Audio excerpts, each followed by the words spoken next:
पिराना को छोड़ दिया था, तो पिराना ने उधर की लोकल सभी वेराइटीज़ को ख़त्म कर दिया था। इनको भी रख सकते हैं, क्रोकोडाइल्स काफ़ी लोग रखते हैं। बट एलिगेटर जो फिश है वो भी बहुत डेंजरस है।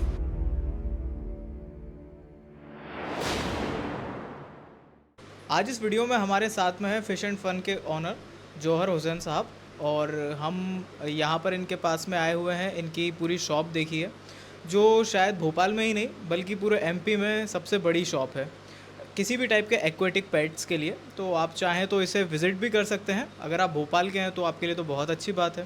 अगर आप बाहर से हैं तो ये आपको होम डिलीवरी भी करके देते हैं। तो मैं आपको इनकी डिटेल्स डिस्क्रिप्शन में शेयर कर दूंगा।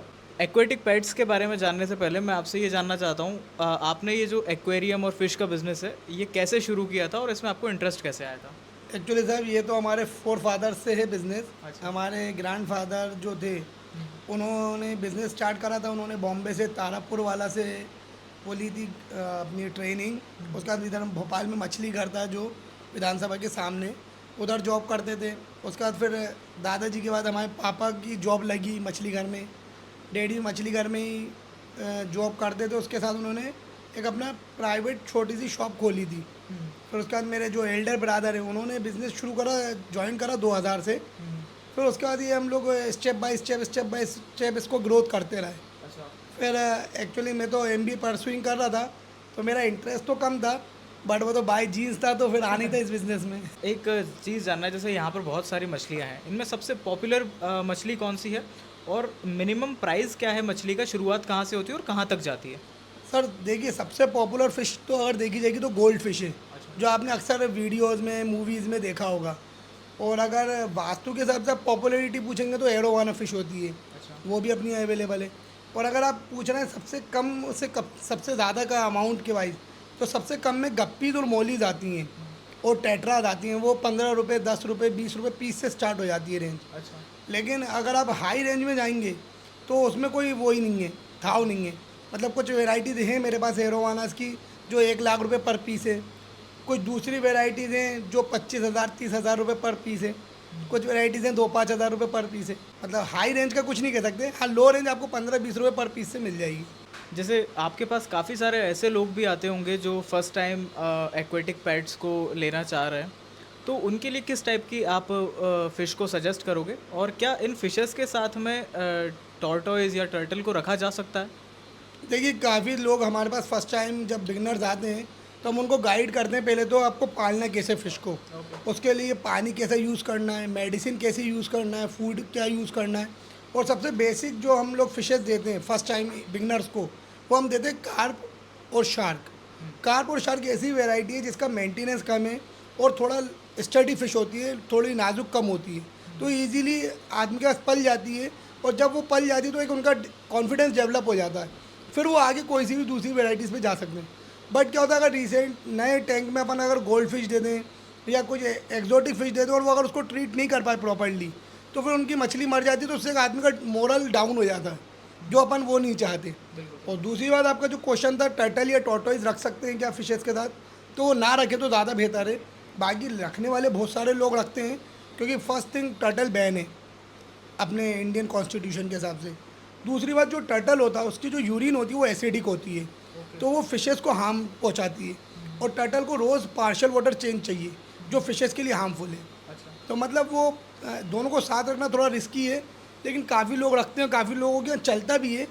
उसका ये मतलब नहीं है कि आप रख सकते हो, चलता है तो। जैसा आपने नीचे आपके बोर्ड पर भी लिखा हुआ है कि टर्टल वगैरह के लिए आपने मतलब इंक्वायरी के लिए भी मना किया हुआ है, तो इसका कोई स्पेसिफिक रीज़न है या? एक्चुअली सर, स्पेसिफिक रीज़न कुछ नहीं है। हमने इंक्वायरी के लिए इसलिए मना करा है। अब कितने लोगों को हम समझाते थे कि साहब ये बैन है, तो लोग क्यों बैन है, आपने अच्छा, क्यों नहीं रखा। entertain नहीं करना था हाँ, लोगों तो वो एक्चुअली हमसे क्रॉस क्वेश्चनिंग करने लगते थे, तो हमारा टाइम वेस्ट ना हो इसलिए हमने उसको प्रोहिबिटेड लिख दिया है हमारी शॉप पे। मैंने कल जब आपकी शॉप पर आया था तो वहाँ पे बोर्ड पर लिखा हुआ था कॉर्निवोरस और हर्बीवोरस टाइप की जो मछलियाँ। सबसे पहले ये बताइए, नॉर्मल मछलियों की डाइट क्या होती है और कॉर्निवोरस और हर्बीवोरस को एक साथ रखा जा सकता है या इनमें किस तरह का डाइटरी और इनका फैमिलियर बिहेवियर होता है, वो थोड़ा सा आप बताइए। एक्चुअली देखिए, फिशेज जितनी भी हैं 2 पैटर्न्स में डिवाइड रहती हैं, एक हर्बीवोरस एक कार्निवोरस। वो भी इसलिए डिवाइड रहती हैं क्योंकि कस्टमर को हमें इजीली गाइड करना होता है। अदरवाइज़ फ़िश देखा जाए तो ओवरऑल कार्निवोरस होती है, अच्छा, ओके। कोई भी मछली हो। क्योंकि अगर कोई मछली मरती है और अगर आपने उसको नहीं निकाला तो कितनी ही सीधी मछली हो, कितनी सेंसिटिव मछली हो, वो दूसरी मछली को खाएगी ताकि उसका इन्फेक्शन उसको ना लगे, फर्स्ट थिंग। अब दूसरी बात, जो हर्बीवोरस और कार्निवोरस में हम लोगों ने डिवाइड करा हुआ है फिशेस को, वो इसलिए करा हुआ है क्योंकि कुछ होती है लेस एग्रेसिव, जो काम नेचर की होती हैं, और कुछ होती है एग्रेसिव। तो जो एग्रेसिव को अगर अपन काम नेचर के साथ रखेंगे तो वो अटैक करते हैं। जैसे अपन अपनी सराउंडिंग में ही देख लीजिए, कुछ बच्चे वो शैतान होते हैं, कुछ बच्चे नाजुक होते हैं, और वो अगर शैतान नाजुक के साथ रहेंगे तो नाजुक को परेशान करते रहेंगे। तो वो इस चक्कर में हर्बीवोरस और कार्निवोरस का कॉन्सेप्ट है। बाकी हर्बीवोरस के लिए भी फ़िश फूड आते हैं, उसमें भी फ़िश मील मिलता है, वो होता है वेजिटेरियन फूड नहीं है। और कार्निवोरस के लिए भी फ़िश फूड आते हैं, उनमें भी वेज फ़िश मील मिलता है, बट उनके प्रोटीन लेवल्स अलग अलग होते हैं। हर्बीवोरस का प्रोटीन लेवल डाउन होता है, थोड़ा कम लगता है। कार्निवोरस का प्रोटीन लेवल हाई होता है, उनको ज़्यादा लगता है। तो मैंने नोटिस किया है सर्वाइवल फॉर द फिटेस्ट हर जगह एग्जिस्ट करता है। आप इसे एक्सेप्ट अगर करोगे तो ठीक है, नहीं करोगे तो भी ठीक है। वही वैसे कॉन्सेप्ट है इधर। अभी हमारी बैक ऑफ द कैमरा बात हो रही थी, तो आपने बताया था कि इन्हें वाटर बॉडीज़ में लोग छोड़ देते हैं, वो क्या एक्सपीरियंस है, थोड़ा सा आप देखिए, बताइए। एक्चुअली क्या होता है, हम सभी हॉबिस्ट को बोलना चाहेंगे कि आप कोई भी फिशेस पालिए, अगर आपके एरिया में या आपके लोकल एरिया में शॉपकीपर है या नहीं है, या फिर आपका शॉपकीपर आपको कोऑर्डिनेट कर रहा है या नहीं कर रहा है, गाइड कर रहा है या नहीं कर रहा, हम आपको ये कहना चाहेंगे, आप जो भी फंडामेंटल फ़िश रखते हैं उनको कभी भी लोकल वाटर बॉडीज़ में मत छोड़िए, चाहे वो रिवर हो, लेक हो, पॉन्ड हो। क्योंकि आप लोकल वाटर बॉडीज़ में छोड़ेंगे तो कहीं ना कहीं इकोसिस्टम को नुकसान पहुंचाएगी, क्योंकि वो इस कंट्री की, इस रीजन की फ़िशेज़ है ही नहीं। तो आप ज़्यादा बेस्ट है कि जो भी शॉपकीपर्स हैं, एक्वेरियम शॉपकीपर, आप उन्हीं को ले आके रिटर्न करिए फ़िशेज़ जो भी आप पालना है। और ख़ास तौर से कार्निवोरस अगर फ़िश आप पालना है, लाइक एलिगेटर, पिराना, एरोवाना, इन मछलियों को तो आप बिल्कुल भी लोकल वाटर बॉडीज़ में मत छोड़िए, क्योंकि अगर ये उधर जाएंगी तो इनको तो कोई भी नुकसान नहीं पहुंचा पाएगा, क्योंकि ये अमेज़न रिवर्स की फ़िशेज़ हैं, यही उधर की वाटर बॉडीज़ को डिस्ट्रॉय करेंगी। सो मेरा यही कंसल्ट है सभी हॉबीज़ से कि लोकल बॉडीज़ में फ़िशेज़ को ना छोड़ा जाए। बड़े तालाब में या कहाँ पर वहाँ पर पिराना को छोड़ दिया था और उसने वहाँ की जो एग्जिस्टिंग मछलियाँ थी उन्हें बहुत हार्डली इम्पैक्ट किया था। वो क्या इंसिडेंस था? सर एक्चुअली ये भी रिसेंटली 2-3 साल पहले मेरे पास न्यूज़ आई थी कि कैरवा डैम का जो अदर पार्ट है, छोटा सा पार्ट था, उधर किसी ने पिराना को छोड़ दिया था। तो पिराना ने उधर की लोकल सभी वेराइटीज़ को ख़त्म कर दिया था। तो वो बड़ा मुसीबत हो गई थी मत्स्य विभाग वालों के लिए। फिर उनको उन्होंने कंट्रोल कर लिया था, लेकिन बहुत नुकसान हुआ था उसकी वजह से लोकल फिशेज़ का। ओके। क्योंकि पिराना बहुत तेज़ ग्रोथ करती है और ब्रीडिंग करती है, और वो बहुत एग्रेसिव होती है। जो मछली मिलेगी या मछली क्या दूसरा जानवर भी मिलेगा, वो उसको डिस्ट्रॉय कर देगी विद इन अ सेकंड और मिनट। मगरमच्छ होते हैं, इनको भी रख सकते हैं। क्रोकोडाइल्स काफ़ी लोग रखते हैं। तो ये क्रोकोडाइल तो साइज़ में बहुत ज़्यादा बड़े हो जाते हैं, और शार्क भी आपके पास रखी हुई है। तो ये साइज़ में बड़े हो जाते हैं या नहीं हो पाते? ये सिर्फ उतने ही रहते हैं अगर छोटे एक्वेरियम में रह रहे हैं तो?